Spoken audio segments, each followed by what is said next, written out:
Якутская городская дума – это представительный орган муниципального образования.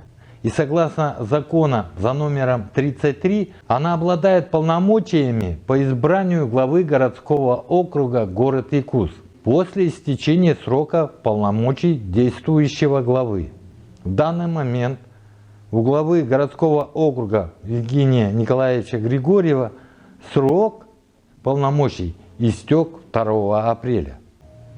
Депутат Якутской городской думы Александр Северьянов задался вопросом, а какой же есть договор и приказ у мэра города Якутска Евгения Николаевича Григорьева.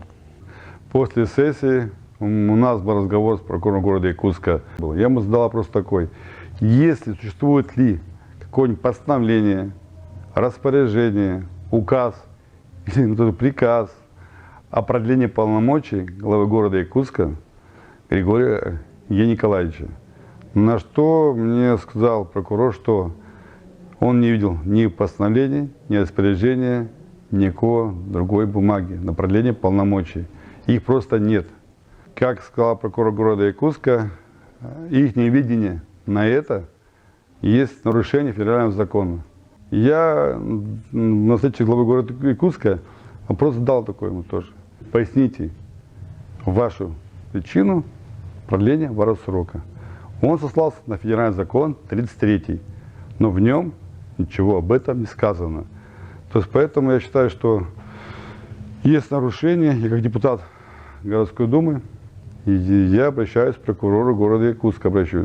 Также я готовлю письмо на имя главы республики, тоже, чтобы он вмешался в эту ситуацию, и как глава республики, и то есть он, как бы, у нас гарант Конституции здесь, дал свое исключение по этому вопросу.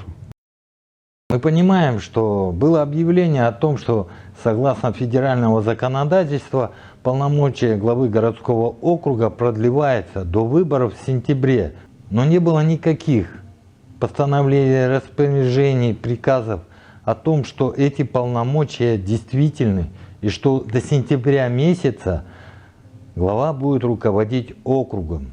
А бумажные документы, они же вносятся, наконец, в трудовую книжку и позволяют вести финансово-хозяйственную деятельность городского округа.